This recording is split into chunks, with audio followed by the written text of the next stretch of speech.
तो मेरा बच्चा, मेरा लाल, मेरा बेटा, टाइम रात का 11:30 और मैं आपके लिए वीडियो बनाने जा रहा हूँ। आप वीडियो बना रहा हूँ तो इसलिए बना रहा हूँ कि आपका कुछ फायदा हो। एग्जाम्स करीब आ रहे हैं, अब ज्यादा दिन नहीं है डेट अनाउंस होने में, नीट का या जेईई मेंस, है ना। तो आप पढ़ाई बढ़ा दीजिए, पढ़ाई के आस बढ़ा दीजिए, अपनी गंभीरता बढ़ा दीजिए। और वो जो मैं बार बार कहता हूं कि पेन और पेपर, यानी पेन का यूज बहुत शुरू कर दीजिए। लिख लिख के पढ़ना और उससे याद करना आसान होगा। और जो मैं लास्ट वीडियोस में डिस्कस कर चुका हूं उसको बार बार रिवाइज करते रहिए। और आगे देखिए, अगला आज का हेडिंग, ऑर्डर ऑफ पीकेए, पीके नहीं, पीकेए ऑफ एसिड। तो आपके दिमाग में पीके आ रहा होगा, पीके नहीं बेटा, पीकेए ये क्या होता है पहले हम इसको डिस्कस करेंगे, उसके बाद बताएंगे कि कैसे हम इसके ऑर्डर को फाइंड आउट कर सकते हैं with the help of inductive effect. Okay, तो आराम से देखिए इसको। जैसे मान लीजिए बेटा कोई एसिड है HA, ये कोई एसिड है। अब एसिड ये क्यों है? क्योंकि ये क्या कर रहा है, आपको प्रोटॉन दे रहा है। ओके, अब यहां मैं लिख रहा हूं इसका Ka, this is the equilibrium constant for this acid. जब आप अपनी किताब खोलेंगे, हाँ किताब खोलनी है, बिना किताब खोले नहीं। ऐसा नहीं कि इनका वीडियो देख लिया उनका वीडियो देख लिया, ऐसे पढ़ाई नहीं होती। वीडियो सिर्फ इसलिए कि आपको सपोर्ट मिले, समझने में आसानी हो। बाकी आपको किताब खोलनी है तो क्या करेंगे, आप चाहे फिनॉल खोलिए और चाहे कार्बोक्सिलिक एसिड खोलिए, उसमें आपको एसिडिक स्ट्रेंथ वाला पोर्शन दे रखा है, उसको ध्यान से पढ़िए कि उसमें वो क्या कहना चाहता है। देखिए ये HA है, ये एसिड है। एसिड क्यों है? क्योंकि बेटा ये H+ दे रहा है और A-। अगर मैं इसका इक्विलिब्रियम कांस्टेंट लिखूं तो कैसे लिखूंगा?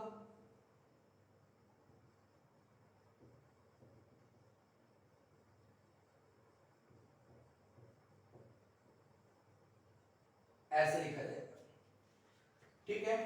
यानी इसका मतलब Ka जिसका ज्यादा होगा, जिसका Ka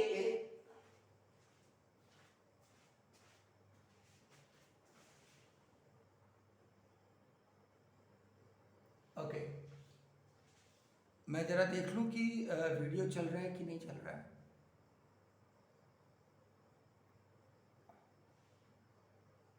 तो चल रहा है, ठीक है। तो अब यहां पर क्या है, देखो बेटा यहां पर ये है, ये Ka की वैल्यू जितनी बड़ी होगी, जितनी ज्यादा Ka की वैल्यू बड़ी होगी उतना ये ज्यादा आयनाइज होगा, उतना ज्यादा आयनाइज होगा। जितना ज्यादा ये आयनाइज होगा उतना ज्यादा H+ कंसंट्रेशन हमको मिलेगा, यानी एसिडिक स्ट्रेंथ उतनी ज्यादा होगी। अब मेरे बेटा pKa क्या होता है उसको समझ लीजिए। pKa का मतलब होता है -log10 ऑफ Ka। P का मतलब सिर्फ -log10 से है, ये आयनिक इक्विलिब्रियम का हिस्सा है। मैं यहां पर इसको लिख रहा हूं मेरा बेटा। इसका मतलब ये हुआ कि जो pKa है वो नेगेटिव log10 लिया जाएगा। सपोज कर लो कि अगर मैं Ka की वैल्यू 10⁻⁻5 ले लूं, सपोज मेरा बच्चा, मेरा लाल, अगर मैं K की वैल्यू 10⁻⁻5 ले लूं तो pK कितना आएगा, -log10 10⁻5। सॉल्व करोगे तो आ जाएगा 5, ठीक है। ओके, अब मान लेते हैं दूसरा कंपैरिजन, Ka की वैल्यू मैं ले लूं 10⁻3। ध्यान से सुनना, देखो अगर 10⁻3 ले लूं तो pK कितना आएगा, फिर 3 आ गया। मतलब क्या हुआ, यानी इसका मतलब यह है, जो मैं समझाना चाहता हूं वो देखिए कि अगर Ka की वैल्यू 10⁻⁵ है, तो pk कितना हुआ 5, और अगर ka की वैल्यू 10⁻³ है तो pk वैल्यू 3 हो गई। अब यहां देखिए ka की वैल्यू 10⁻⁵ और 10⁻³ में से कौन सी बड़ी है? ये बड़ी है, ये छोटी है, और यहां ये बड़ा है, ये छोटा है। क्या मतलब हुआ इसका? रिलेशन क्या आया कि अगर ka बड़ा होगा तो pka छोटा होगा। मतलब समझ में आया? बहुत आसान, बिल्कुल बिल्कुल आसान। कहने का मतलब कि अगर ka की वैल्यू ज्यादा है तो pk की वैल्यू कम होगी, तो एसिडिक स्ट्रेंथ ज्यादा होगी। पहले इसको समझ लीजिए।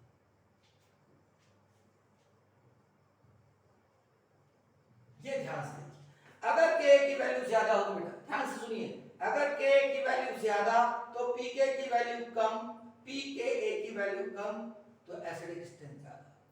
क्या मतलब हुआ कि अगर आपको वो pKa के वैल्यू की ऑर्डर पूछ रहा है तो आप क्या देख लीजिए? एसिडिक स्ट्रेंथ देख लीजिए। जो ज्यादा एसिडिक होगा उसका pKa कम होगा।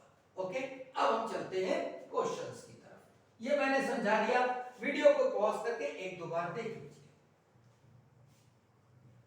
तो Ka ज्यादा, pKa कम, Ka ज्यादा, pKa कम, Ka ज्यादा तो एसिडिक स्ट्रेंथ ज्यादा, एसिडिक स्ट्रेंथ ज्यादा तो pK कम, है ना?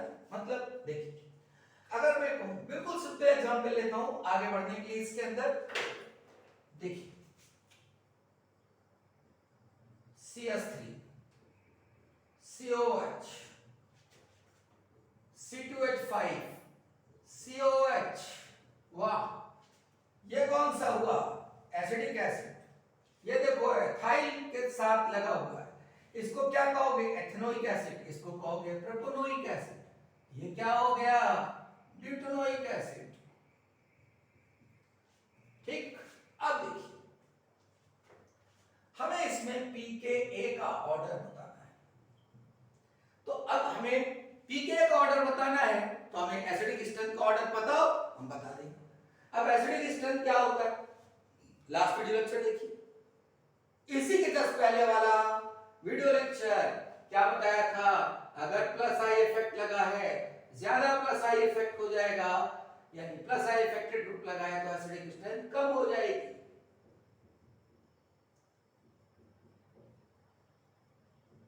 इसका मतलब ये हुआ बेटा कि अगर मैं एसिडिक स्ट्रेंथ का ऑर्डर लिखूंगा तो ये आएगा, ये एसिडिक नेचर का ऑर्डर हुआ। तो उल्टा कर दो, pK को उलट दो तो हमारा एसिडिक स्ट्रेंथ आ जाएगा, एसिडिक स्ट्रेंथ को उलट दो तो pK आ जाएगा। This is order of pKa। उल्टा कर दो, Ka आ जाएगा। दिस इज, ये ऑर्डर हो गया। सिंपल बात बताइए।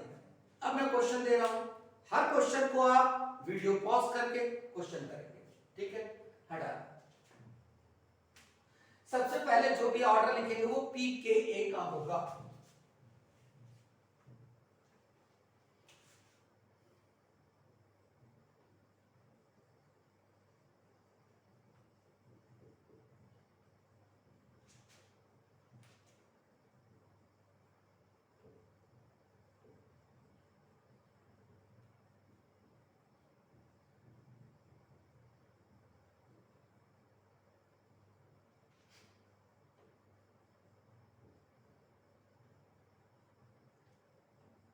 पहला क्वेश्चन, दूसरा क्वेश्चन,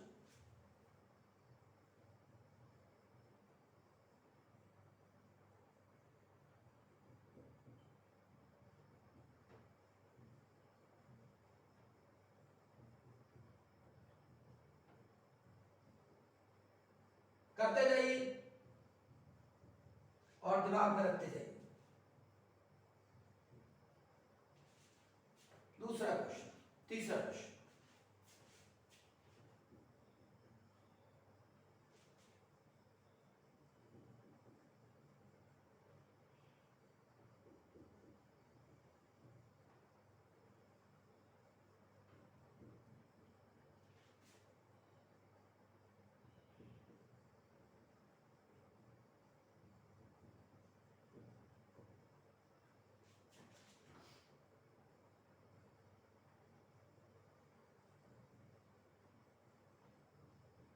दिखाई दे रहा होगा ये।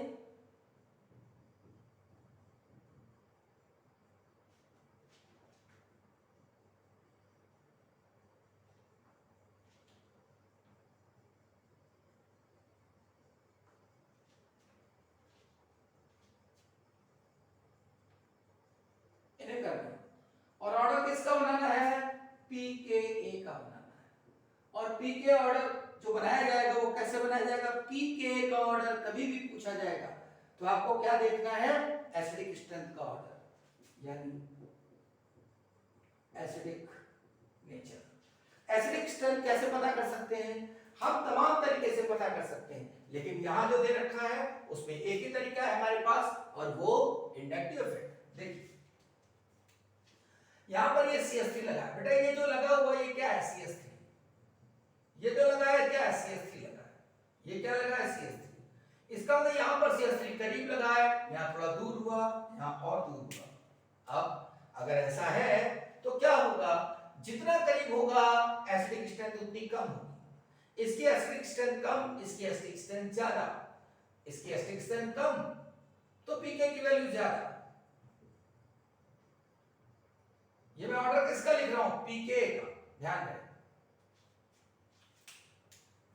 यहां पर कैसे कंपेयर करोगे, sp2 कार्बन, यहां पर sp sp3। अब यहां ज्यादा इलेक्ट्रोनेगेटिव है ये वाला, तो अब अगर मैं इसको कह दूं A, इसको कह दूं B, इसको कह दूं C, तो ऑर्डर क्या हो जाएगा, देखिए sp की एसिडिक स्ट्रेंथ सबसे ज्यादा होगी। sp कैसा होता है, ज्यादा इलेक्ट्रोनेगेटिव होता है, पुल करेगा इलेक्ट्रॉन को। बेटा sp ज्यादा इलेक्ट्रोनेगेटिव होता है, इलेक्ट्रॉन को पुल करेगा। जब इलेक्ट्रॉन को पुल करेगा तो ये एसिडिक ज्यादा हो जाएगा, तो इसका pK कम हो जाएगा। तो सबसे कम pK किसका, B का। और उसके बाद कौन होगा, उसके बाद A, उसके बाद यानी सबसे ज्यादा pK की वैल्यू C की। अब ये बात तो क्लियर हो गई आपको कि एसिडिक स्ट्रेंथ ज्यादा तो pK कम। ये मैंने ऑर्डर बता दिया, इसको भी करके देखिए। अब यहां पर NO2 सबसे ज्यादा, फिर Cn, फिर F, तो NO2 का माइनस इफेक्ट सबसे ज्यादा होता है। अगर आप देखेंगे तो आपके पास ऑर्डर मैंने लिखवाया हुआ, उसको आप चेक करेंगे तो आप पाएंगे NO2 सबसे ज्यादा, फिर Cn है, फिर F है। तो यहां पर जो ऑर्डर होगा pK का वो ऐसा हो जाएगा, मैं यहां पे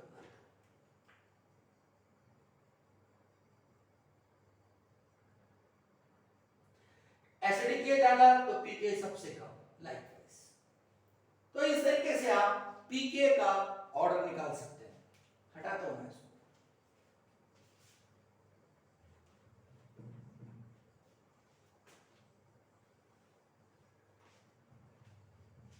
अब हम लोगों ने डिस्कस कर लिया हाइड्रोकार्बन पर, हम लोगों ने डिस्कस कर लिया अल्कोहल्स पर, और हम लोगों ने डिस्कस कर लिया कार्बोक्सिलिक एसिड पर।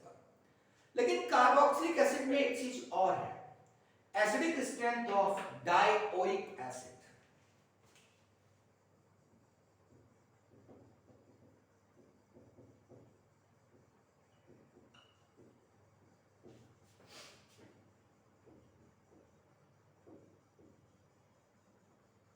एसिडिक स्ट्रेंथ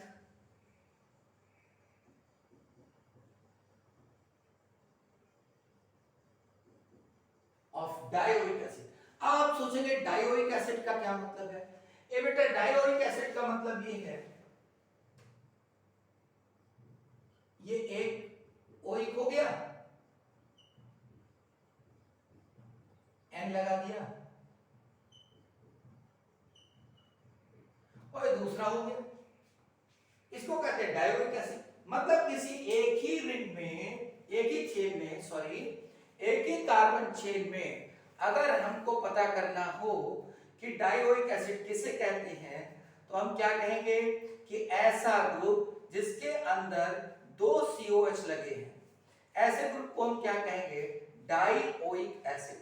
अब डाइओइक के एग्जाम्पल के बारे में अगर बात करें, हम ये सोचना शुरू करें कि डाइओइक एसिड क्या होता है, तो सबसे अच्छा क्या होता है, ऑक्सैलिक एसिड।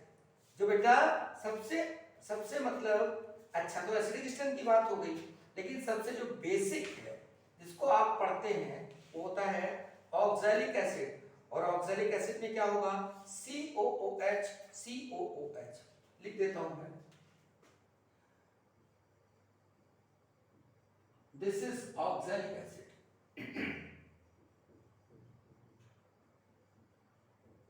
तो अगर आप COH का स्ट्रक्चर देख रहे हैं तो इसमें आप सोच के देखिए N की वैल्यू कितनी होगी, N की वैल्यू कितनी होगी, ये देखिए N की वैल्यू हो जाएगी 1, N की वैल्यू हो जाएगी 1।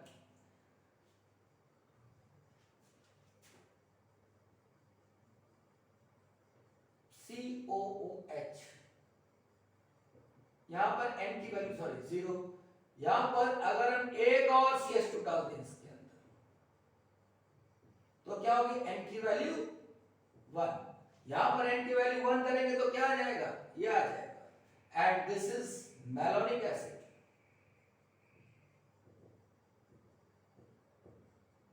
मैलोनिक एसिड, इसका नाम क्या है? Oxalic acid. अब अगर इन दोनों में आपको कंपेयर करना हो, अगर इन दोनों में कंपेयर करना हो तो आप कैसे करोगे? इन दोनों में एसिडिक स्ट्रेंथ कंपेयर करना हो तो आप कैसे करोगे?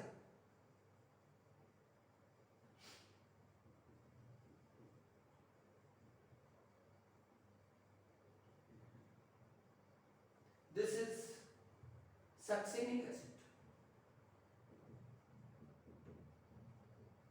पहले इन तीनों में बात करते हैं। देखो पहला हो गया ऑक्सैलिक एसिड, N की वैल्यू जैसे हमने की 1 वैसे हो गया मैलोनिक एसिड, N की वैल्यू 2 तो ये सक्सिनिक एसिड। अब ये क्या है? डायोइक एसिड है बेटा। तो कैसे कंपेयर करते हैं डायोइक एसिड को? डायोइक एसिड को कंपेयर करने के लिए आप क्या करोगे बेटा? देखो यहां पर जितने कार्बन बढ़ते जाएंगे उतना प्लस आई इफेक्ट बढ़ रहा है, जितना कार्बन यहां बढ़ेंगे उतना वो पुश करेगा दोनों तरफ, और अगर पुश करेगा तो देखिए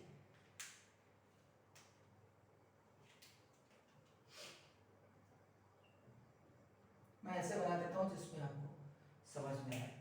तो अब यहां पर जो ये काम चल रहा था, देखो ये खींच रहा था तो ये अपने इलेक्ट्रॉनिक्स को दे रहा था तो निकलने का चांस था, ये खींच रहा था तो यहां डेल्टा प्लस है ना, ये बात तो समझ में आ रही ना।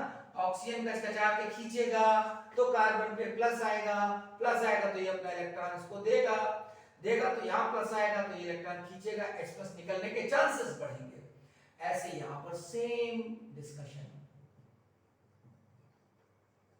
तो इस टेंडेंसी की वजह से जो इलेक्ट्रॉन ये इधर जा रहा है बेटा, ये जो इलेक्ट्रॉन इधर जा रहा है इसकी जाने की वजह से H प्लस निकलेगा।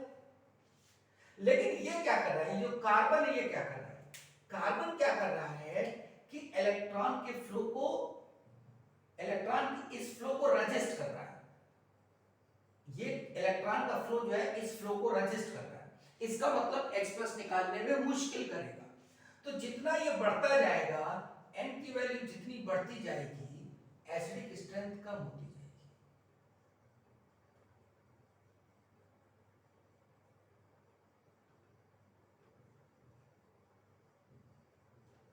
कम होती जाएगी acidic strength, 1 of acidic strength. N बढ़ा या कार्बन बढ़ेंगे एसिडिक स्ट्रेंथ कम होती जाएगी। यानी बेटा अब एसिडिक स्ट्रेंथ की बात कर रहा हूं मैं तो क्या क्या होगा जरा देखो। एसिडिक स्ट्रेंथ इधर लिख देता हूं, समझ गए ना एसिडिक स्ट्रेंथ। तो मैंने पहले लिखा oxalic acid, malonic acid, succinic acid, acidic nature. अगर मैं इस तरह कर दूं pKa, जो एसिडिक नेचर होता है वही K का ऑर्डर होता है। तो आपको ये समझ आ गया, यानी ऑक्सैलिक एसिड, मैलोनिक एसिड और सक्सिनिक एसिड में एसिडिक नेचर पता चल गया, pKa पता चल गया। मैं इसको हटा, अगर कहा जाए कि ऑर्डर ऑफ रिएक्टिविटी विथ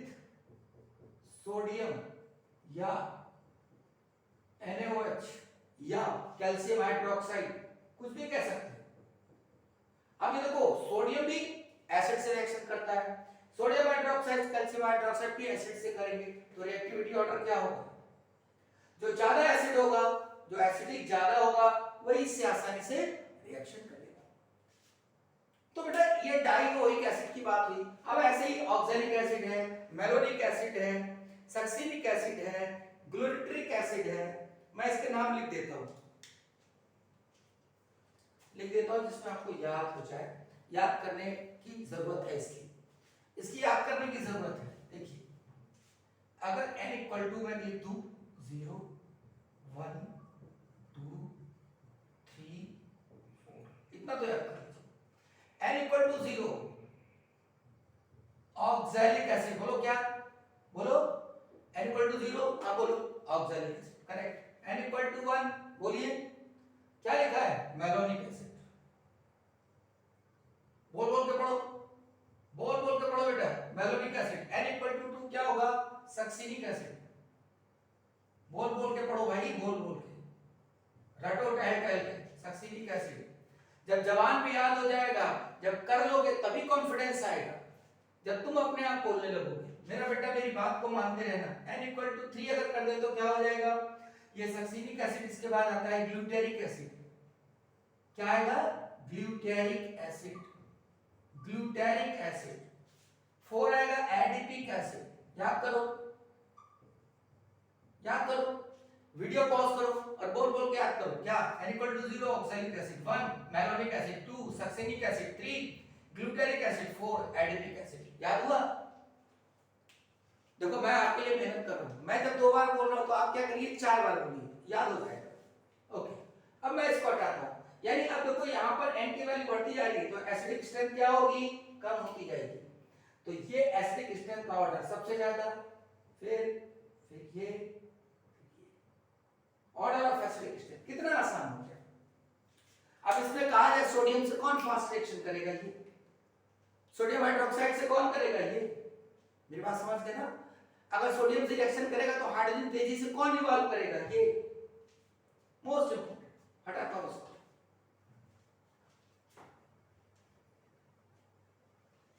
तो अब जो है आज का इंडक्टिव इफेक्ट का आखिरी टॉपिक और इंडक्टिव इफेक्ट पे लास्ट वीडियो लेक्चर। मैं क्या बताने जा रहा हूं वो आप देखिए। हेडिंग आपके सामने आने जा रहा है और इसको ध्यान से समझिए। जो हेडिंग में लगाने जा रहा हूं उस पे अपनी नजरें इनायत करिए। देखिए क्या लिखा है।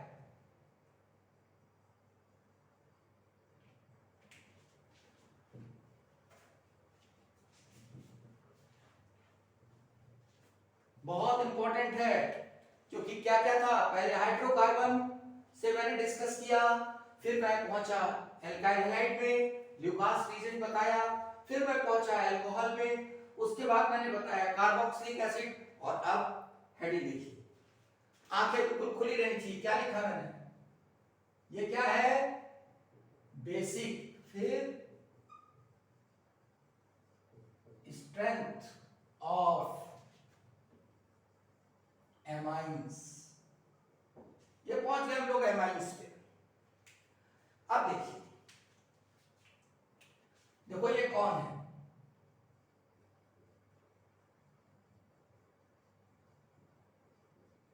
नाइट्रोजन।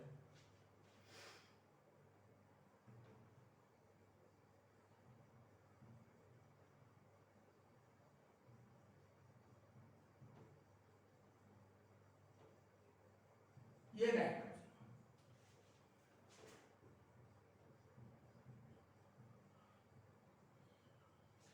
आप एनसीईआरटी खोलेंगे और उसमें बेसिक स्ट्रेंथ ऑफ एमाइंस पढ़ेंगे, मन लगा करके पेंसिल उठाएंगे, एक एक लाइन पढ़ेंगे, एक एक लाइन, उसी में से सवाल आ जाएगा। समझाने के लिए मैं इधर H+। अभी तक मैंने बताया कि वो कंपाउंड जो प्रोटॉन फर्निश करते हैं, जो प्रोटॉन देते हैं, वो एसिड होते हैं। अब मैं बताने जा रहा हूं कि वो जो प्रोटॉन लेते हैं प्रोटॉन के साथ कंबाइन करते हैं, वो क्या होते हैं? बेस।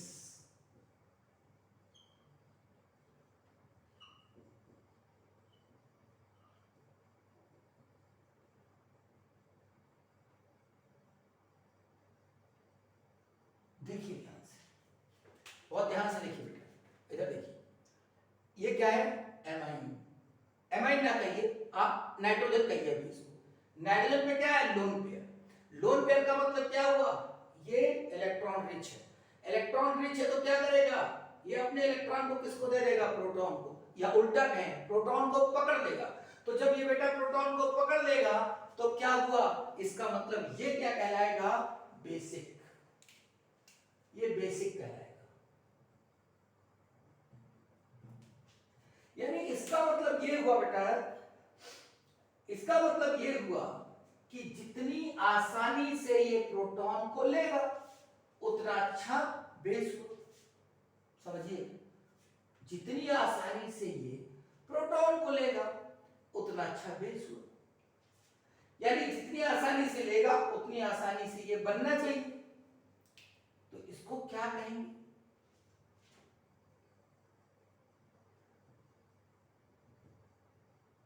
अमोनियम कह सकते हैं, ठीक है ना? क्वाटरनरी कह सकते हैं।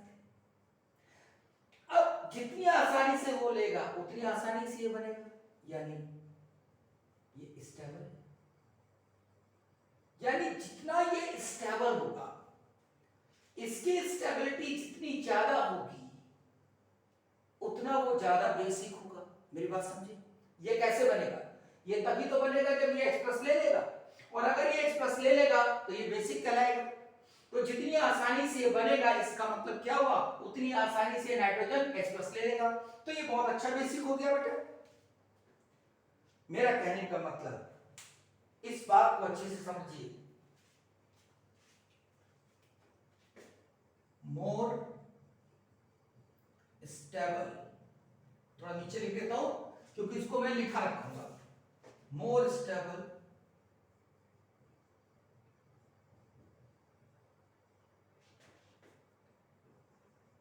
Ammonium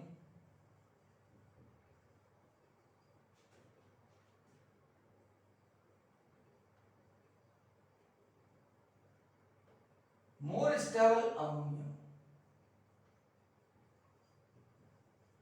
will show higher basic strength,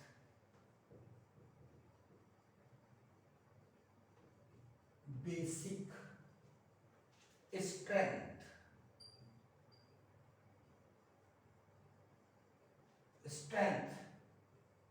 nitrogen containing compound। मेरी बात समझिए,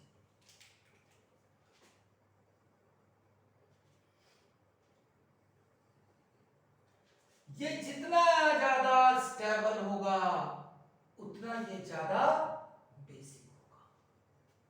इस बात को दिमाग में रख लीजिए। या हम ये कह सकते हैं कि जितना तेजी से H+ को अपनी ओर खींचेगा उतना अच्छा बेस होगा।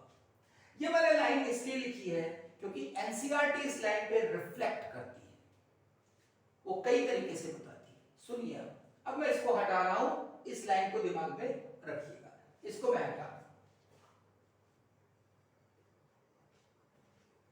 देखिए, अब मैं अगर कहूं कि अमोनिया है, ये अमोनिया,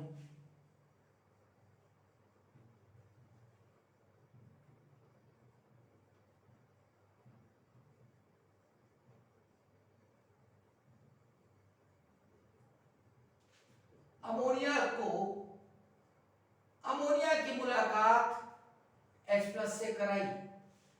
जैसे ही अमोनिया की मुलाकात H+ से कराई, इन्होंने देखा, अरे वाह प्रोटॉन, तुरंत क्या करेंगे?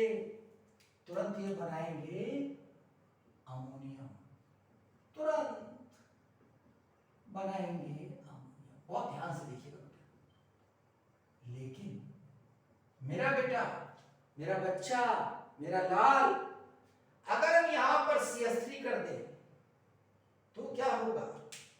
तो ये क्या करेंगे? पुश करेंगे इलेक्ट्रॉन को, और इलेक्ट्रॉन को पुश करेंगे तो यहां से बहुत तेजी से एक्सप्रेस जाएगा,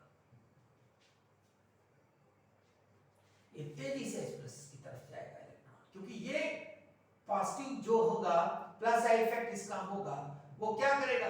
यहां पर इलेक्ट्रॉन की डेंसिटी को बढ़ाएगा, जिससे प्रोटॉन आसानी से मिलेगा। इसका मतलब ये और आसानी से बनेगा। मेरी बात समझ रहे? तो देखिए क्या होगा, इसका मतलब प्लस आई इफेक्ट अगर बढ़ता जा रहा है तो ये काम आसान होता जा रहा है, और आसान और आसान। तो जितना ज्यादा CH3 हम लगाते जा रहे हैं, देखिए NH3 CH3 NH2, एक H हटाया, एक CH3 लगाया, CH3 होल ट्वाइस NH, एक और CH3 आ गया, H हटा दिया।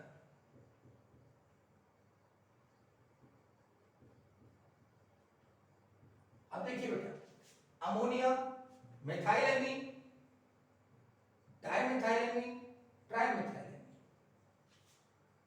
अगर मैं देखूं तो ये जितना ज्यादा प्लस आई इफेक्ट बढ़ता जा रहा है उतना ये ज्यादा आसानी से एक्सप्रेस को पकड़ रहा है। या दूसरी चीज मैं ये बात कहूं, यहां पर इलेक्ट्रॉन डेंसिटी बढ़ती जा रही है, तो गैसियस स्टेट में, अगर मैं गैसियस स्टेट की बात करूं, अगर गैसियस स्टेट की बात करूं तो मैं क्या कहूंगा? ये जो ऑर्डर लिख रहा हूं, ये किसका ऑर्डर लिख रहा हूं? इलेक्ट्रॉन डेंसिटी का लिख रहा हूं। इलेक्ट्रॉन डेंसिटी का ऑर्डर हो गया, और इलेक्ट्रॉन डेंसिटी का जो ऑर्डर होगा वही किसका होगा?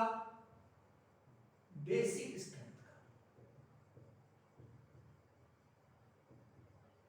देखो क्या, अगर नाइट्रोजन की इलेक्ट्रॉन डेंसिटी बढ़ती है तो वो क्या करेगा? तेजी से प्रोटॉन पर अटैक कर देगा, और जब प्रोटॉन पर तेजी से अटैक करेगा तो वो ज्यादा बेसिक होगा।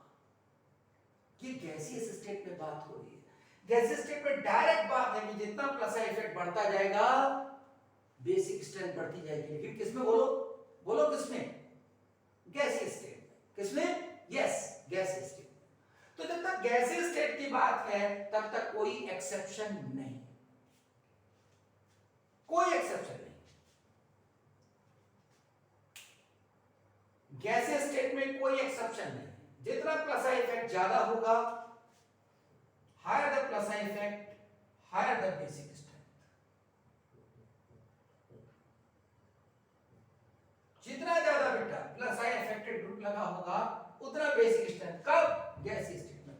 लेकिन अब इसको हटा देते हैं और बात करते हैं एक्वस मीडियम की।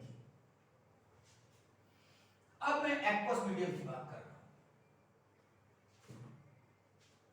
तो एक्वस मीडियम में क्या होगा? देखिए, जब मैं एक्वस मीडियम की बात करूंगा,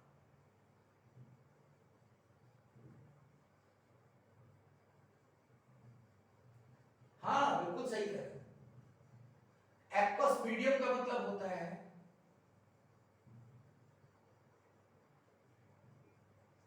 पानी लिया गया, वाटर। एक्वस का मतलब होता है पानी। जब पानी में बात की जा रही है तो एक्वस। अब यहां दो चीजें, एक्वस मीडियम में हम दो चीजों का सामना करने जा रहे हैं, उनको लिख लिया जाए जिसमें दिमाग में रहे। पहला, हाइड्रोजन बॉन्डिंग। पहला हाइड्रोजन बॉन्डिंग, पहला हाइड्रोजन बॉन्डिंग, क्योंकि पानी आ गया ना। अब पानी है और जो रिएक्टेंट है वो नाइट्रोजन है, तो नाइट्रोजन और पानी, जहां नाइट्रोजन है और पानी है तो ऑफ हाइड्रोजन बॉन्डिंग।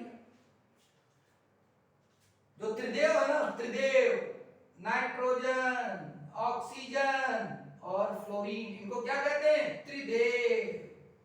त्रिदेव, ब्रह्मा विष्णु महेश, ये लोग हाइड्रोजन के साथ हाइड्रोजन बॉन्डिंग करते हैं। हाइड्रोजन के साथ इन लोगों की अलग से दोस्ती है, अलग टाइप की आत्मीयता है। जैसे ही नाइट्रोजन, ऑक्सीजन, फ्लोरीन में से कोई भी हाइड्रोजन को देखेगा, अरे वाह, यहाँ आओ भाई, क्या बात है, तुम कहां थे। मतलब एक अलग तरीके का उनके साथ आत्मीय व्यवहार है, दोस्ताना है, याराना है, यानी एक बॉन्डिंग है। और इस बॉन्डिंग से ये लोग नहीं जानते हैं कि जब इनकी बॉन्डिंग होती तो क्या क्या होने लगता है। तमाम इरेगुलरिटीज आने लगती हैं, वाटर की डेंसिटी बदल जाती है। तो ये हाइड्रोजन बॉन्डिंग की बात है। चलिए, कभी मौका आएगा हाइड्रोजन बॉन्डिंग पढ़ाऊंगा अलग से, तो बहुत डिटेल डिस्कस करूंगा। दूसरी बात, स्टेरिक हिंड्रेंस।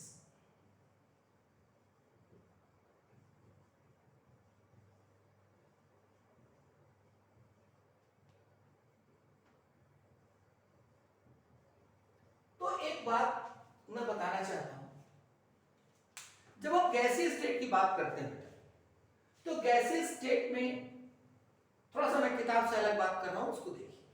अब समझ लो कि गैसीय स्टेट में जब हम डिस्कस करते हैं बेसिक स्ट्रेंथ, तो कैसे करते हैं? इन गैसीय state basic strength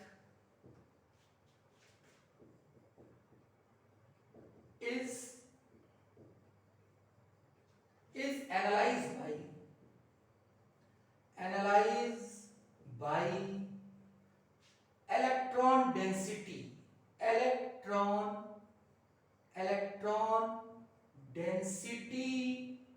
at nitrogen atom।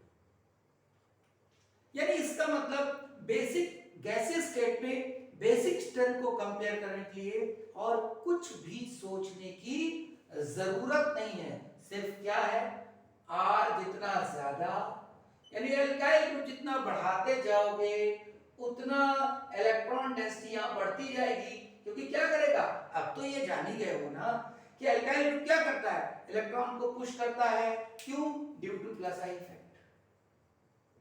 ये इलेक्ट्रॉन को पुश करेगा due to plus I effect, electron को पुश करेगा due to plus I effect. तो यहां पर इलेक्ट्रॉन डेंसिटी बढ़ती जाएगी, यानी ये इलेक्ट्रॉन बढ़ते जाएंगे।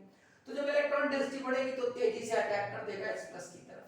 तो इसका मतलब ये बेसिक होता जाएगा, जितना एल्काइल ग्रुप बढ़ता जाएगा उतना ज्यादा बेसिक होता जाएगा। लेकिन कब? गैसीय स्टेट में। तो ये गैसीय स्टेट के लिए बात है। अब बात कर रहे हैं हम एक्वस मीडियम।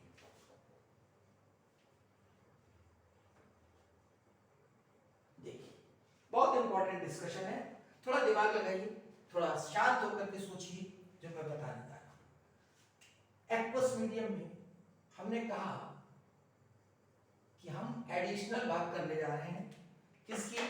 हाइड्रोजन बॉन्डिंग और स्टेरिक हिंड्रेंस। देखिए,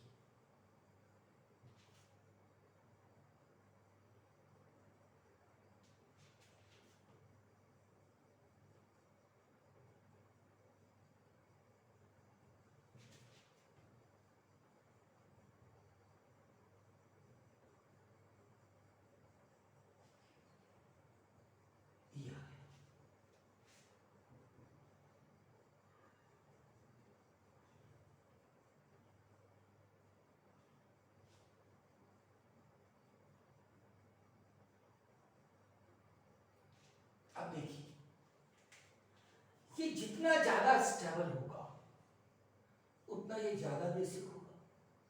क्लियर? कोई परेशानी? इस बात को अच्छे से देखिए। पहली बात तो हम बात करते हैं बेसिक स्ट्रेंथ की, नहीं, पहले हम बात करते हैं आपके स्टेबिलिटी की बात करते हैं कि जब प्रोटॉन आ गया तो स्टेबिलिटी ऑर्डर कैसे डिस्कस करेंगे, ये बात सोचने की।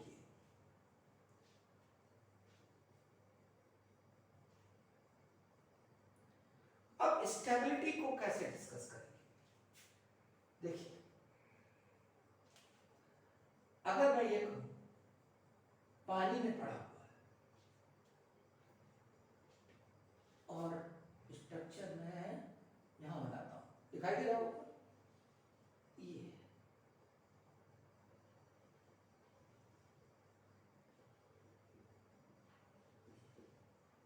ये क्या है? इसका मतलब यहां ये रहा होगा अमोनिया। ये क्या बन गया? अमोनिया। अब अगर वाटर है बेटा इसके अंदर, यानी एक्वस मीडियम में ले रहे हैं, तो क्या होने लगेगा?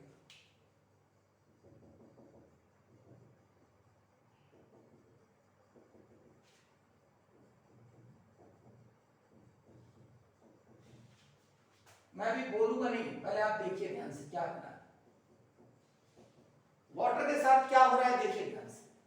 हाइड्रोजन बॉन्डिंग हो रही है, और हाइड्रोजन बॉन्डिंग में क्या होगा? जितना ज्यादा हाइड्रोजन बॉन्डिंग होगी, बॉन्डिंग जितनी ज्यादा हो रही है, तो इस प्लस चार्ज पे क्या हो रहा है?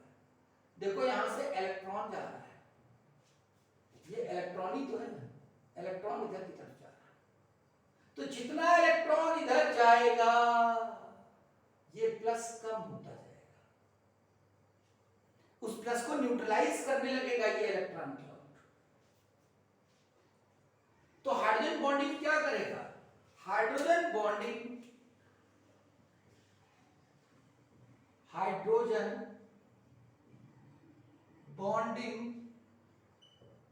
will increase the stability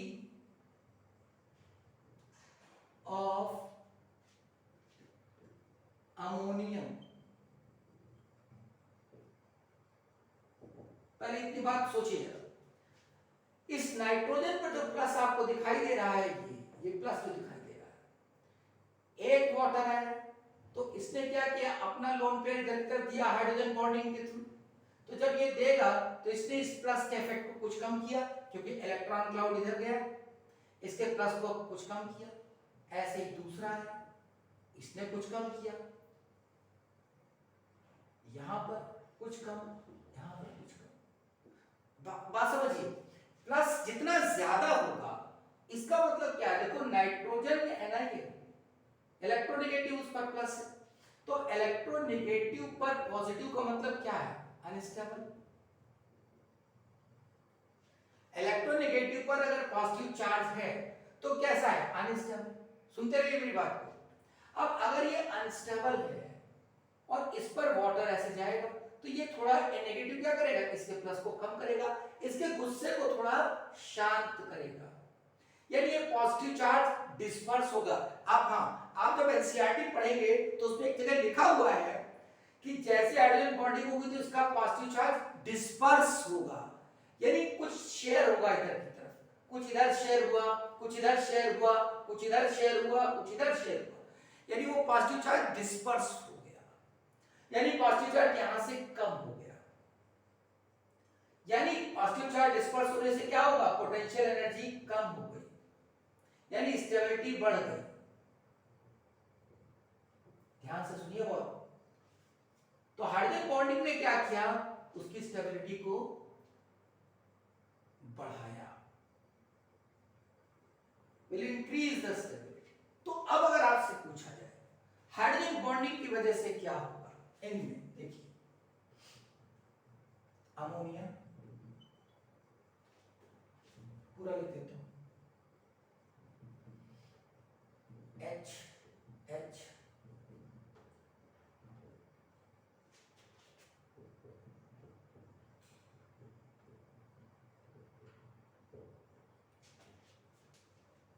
अब मैं इसको हटा दूं, इसको हटा देता हूं, ठीक है।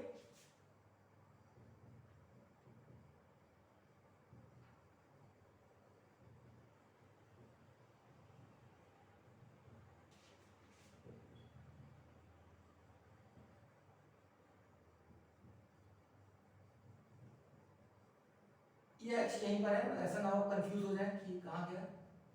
अब मैं एक एक H को हटा करके R लगा रहा हूं उसकी जगह, ये देखो, ये कहां से आया होगा? ये अमोनिया से आया।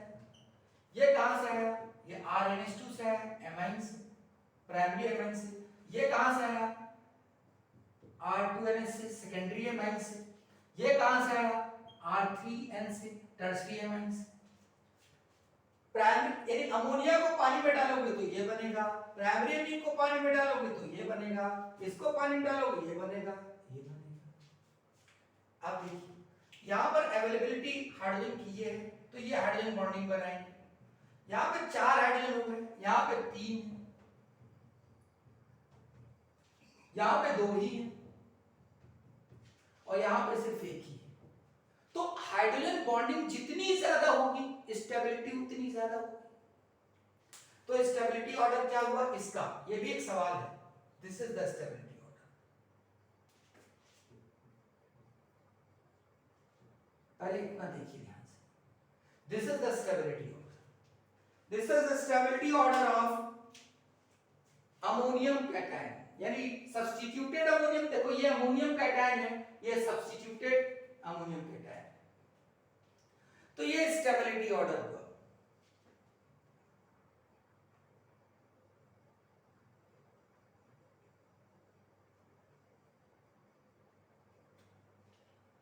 तो अब यहां पर मैंने स्टेबिलिटी ऑर्डर लिख दिया। अब ये क्या कह रहा है? मैंने अभी थोड़ी देर पहले बताया था, ध्यान से सुनिएगा बेटा, भूलना चाहिए। भूल गए हो तो पीछे वीडियो लेक्चर में पीछे बैक में जाइए और देखिए मैंने बताया जितना ज्यादा ये स्टेबल होगा, more the stability of cation, this will be more basic.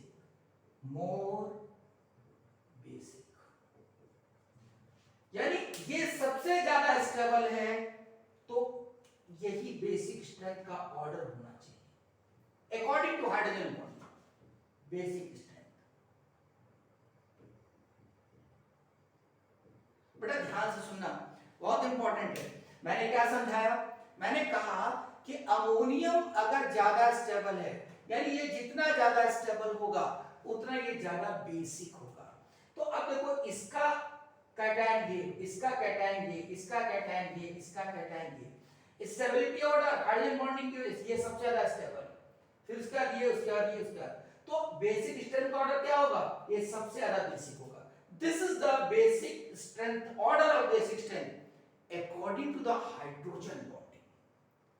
ये बेटा हाइड्रोजन बॉन्डिंग की वजह से है एक्वस मीडियम में, due to the hydrogen bonding. ध्यान रहे ये बात, क्योंकि अभी बताऊंगा तो इंडक्टिव इफेक्ट की वजह से उल्टा आएगा। अब देखिए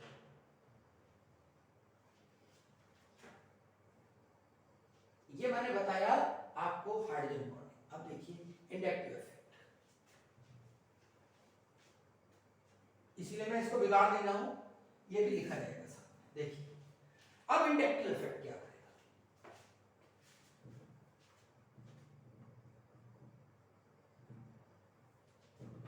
ये नाइट्रोजन, ये पॉजिटिव। अब मैंने यहां पर H लगाया, H लगाया, H लगाया। परेशान मत होइएगा, ध्यान से सुनिए। जैसे मैंने CH3 लगाया, इसने पुश किया, आसानी से इसने दे दिया।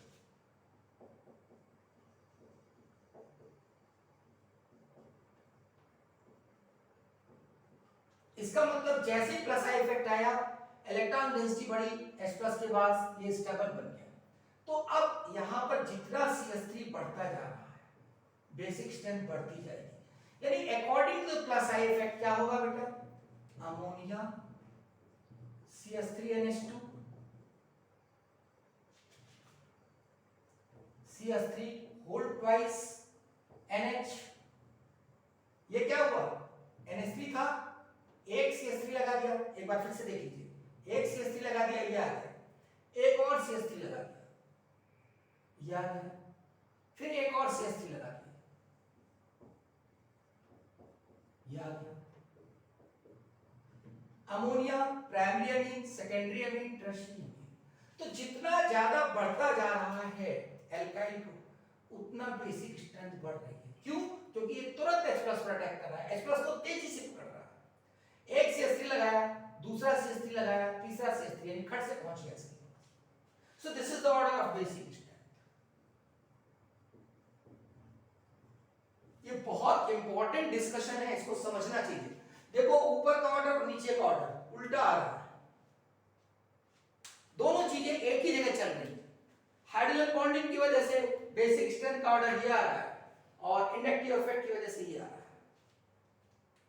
तो अब जो डोमिनेटिंग है उसको देखा जाएगा, और जो डोमिनेटिंग है वो आपका केबी की वैल्यू से आएगा, यानी वो एक्सपेरिमेंटली एनालाइज्ड होगा।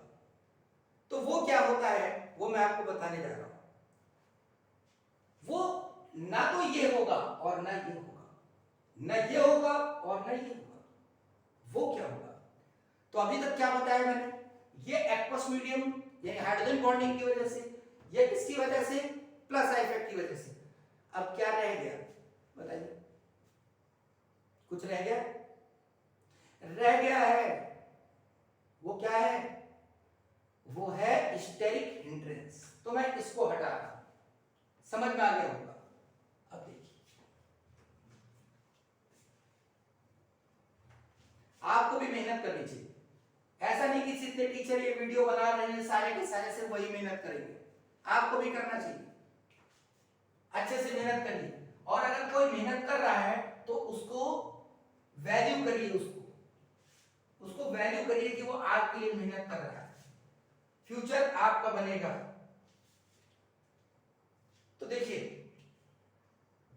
अब स्टेरिक हिंड्रेंस, नाइट्रोजन,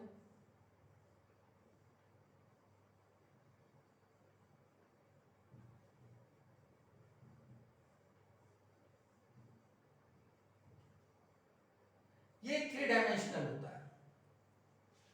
अब ये 3 डायमेंशनल है, थोड़ा और ऐसे बनाते हैं जिसमें कि समझाते बने। ये 3 डायमेंशनल है। नाइट्रोजन का साइज बहुत छोटा होता है, जिस पे लोन पेयर रखा है, ये यहां पर H+ है। अब एक CH3 आया, CH3 कैसा होता है? बल्कि, प्लस आई इफेक्ट, ये बल्कि ग्रुप है। CH3 लगाया गया, इसने क्या किया? धक्का दिया, लोन पेयर यहां पहुंच गया, आसान। अभी तक प्लस आई इफेक्ट है, प्लस आई इफेक्ट बल्कि है, बल्कि की वजह से स्टेरिक हिंड्रेंस होता है, लेकिन अभी सिर्फ प्लस आई इफेक्ट है। ये वैसी बात है कि आगे दरवाजा, सामने दरवाजा है, तो अब क्या है कि अगर मैं यहां पे बॉल रखूं और किक करूं, दरवाजा खुला है, दरवाजा खुला है, बॉल मैंने किक की, उधर गिरी जाकर किसी को मिल गई उधर, एक और आ गया, ये भी धक्का देने वाला आ गया, ये भी ग्रुप, बल्कि ग्रुप है। तो क्या हुआ? अब और किक की, स्ट्रॉन्ग किक की हमने, तो जो दरवाजे के उधर खड़ा है, दरवाजे के उधर खड़ा है, उसको आराम से मिल जाएगा क्या? बॉल। यानी अगर इन दोनों लोगों ने मिला के धक्का दिया तो ये यहां पर आसानी से पहुंच जाएगा, बेसिक स्ट्रेंथ बढ़ गई। अब क्या किया हमने? फिर से किक मारी जोर से, पहले से ज्यादा तेजी से, 4 गुनी स्पीड से, और दरवाजा बंद कर दिया। यानी इसका मतलब बॉल लौट आई। क्यों? Due to hindrance. किसकी वजह से? दरवाजे की वजह से। ठीक वैसे ही जब तीसरा ग्रुप आता है तो ये नाइट्रोजन ट्रैप हो जाता है, फंस जाता है इलेक्ट्रॉन यहां, इसको कहते हैं स्टेरिक हिंड्रेंस। यानी जैसे ही टर्सरी लगा, यानी तीसरा वाला लगा, तो exceptionally availability of lone pair to the proton घट गई। क्या चीज?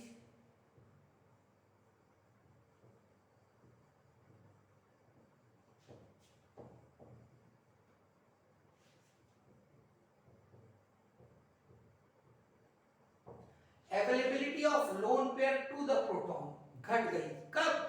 जब ये तीसरा ग्रुप आ गया, क्योंकि वो ट्रैप हो गया। इसको कहते हैं इफेक्ट ऑफ स्टेरिक हिंड्रेंस। और इसकी वजह से, अब ध्यान से सुनिए, इसकी वजह से क्या होता है? क्या होगा बताइए? अब सोचिए अपने आप, इन सब में सबसे ज्यादा, इन चारों में सबसे ज्यादा बेसिक स्ट्रेंथ किसकी होगी? ऐसे मान लो ये टर्सरी है, ये सेकेंडरी, ये प्राइमरी और ये अमोनिया। तो अब बताइए सबसे ज्यादा किसकी होगी? तो सबसे ज्यादा होगी सेकेंडरी की, फिर टर्शियरी, फिर primary and then ammonia. This is the net order of basic strength. सबसे पहले बताया था हाइड्रोजन बॉन्डिंग की वजह से, फिर बताया सिर्फ इंडक्टिव इफेक्ट की वजह से, और ये क्या है फाइनल जो होता है एक्सपेरिमेंटली एनालाइज।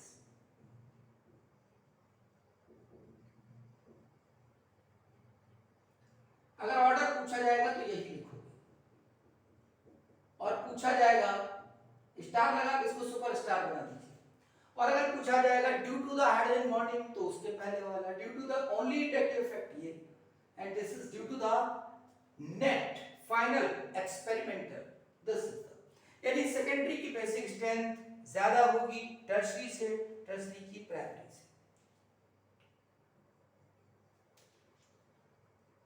ठीक है, तो ये बात समझ में आ गई। अब क्या होगा, अगर मान लेते हैं इसको हटा दें, अब बस याद करना रह गया, कुछ खास बात नहीं। अब इसकी जगह हम C2H5 लगा दें, यानी NH3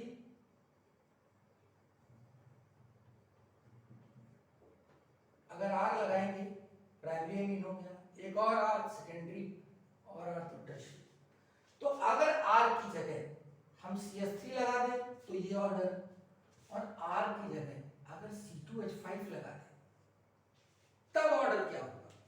अगर R की जगह हम C2H5 लगा देंगे तो ऑर्डर में थोड़ा सा चेंज आ जाएगा, और वो आप उसको याद करिए। सेकेंडरी सबसे पहले, फिर आ जाएगा प्राइमरी, फिर टर्शियरी, फिर अमोनिया।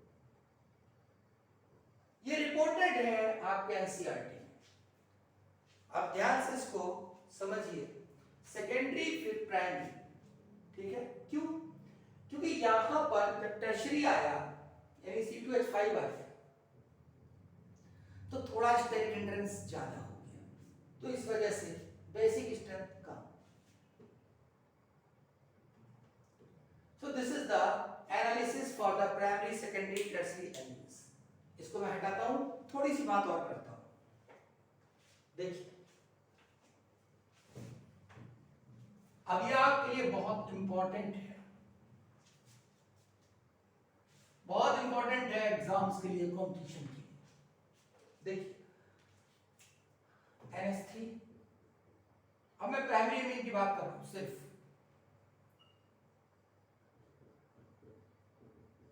इसमें कोई एक्सेप्शन नहीं, सिंपल। ये प्राइमरी एमीन है, क्या होगा? ये अगर इसके पास जाएगा तो बेसिक स्ट्रेंथ ज्यादा होगी, तो इसका मतलब जो ग्रुप लगा है, जितना ज्यादा प्लस आई इफेक्टेड ग्रुप लगा होगा बेसिक स्ट्रेंथ उतनी ज्यादा होगी, जितना माइनस आई इफेक्टेड लगा होगा बेसिक स्ट्रेंथ कम हो जाएगी। एक एग्जांपल ले लेते हैं।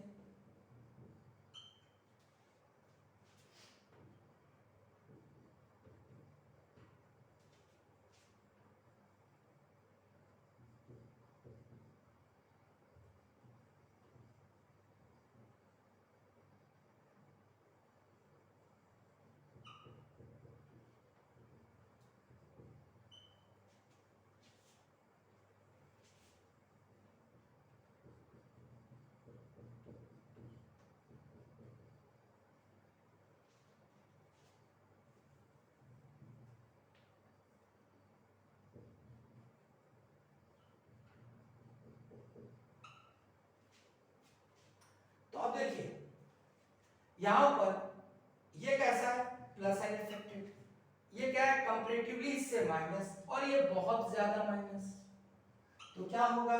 बेसिक स्ट्रेंथ का ऑर्डर सिंपल, सारा पहले जैसा। This is the basic strength, ये बेसिक स्ट्रेंथ का plus I effect, basic strength ज्यादा, माइनस आई इफेक्टेड ग्रुप यहां लगा होगा, तो बेसिक स्ट्रेंथ कम हो जाएगी। और इसमें कोई एक्सेप्शन नहीं, ना कोई स्टेरिक हिंड्रेंस, ना कोई एक्वस मीडियम, और ना ही आपको हाइड्रोजन प्रोटीन। तो अब इंडक्टिव इफेक्ट के एप्लीकेशंस यहीं पे खत्म होते हैं, और अब जो मैं अगला स्टार्ट करूंगा वो होगा मेसोमेरिक इफेक्ट, ठीक ऐसे ही हर चैप्टर में जहां भी यूज है। तो अभी तक जो हम लोग बात कर रहे थे वो ज्यादातर एलिफेटिक के लिए था, जैसे मेसोमेरिक इफेक्ट शुरू होगा तो मोस्टली एरोमेटिक कंपाउंड्स होंगे। That's all. इस समय टाइम, ओ माय गॉड, 12:30 बज रहा है, तो थोड़ा बड़ा हो गया है, ध्यान से करिएगा इसको ठीक से, अच्छे से।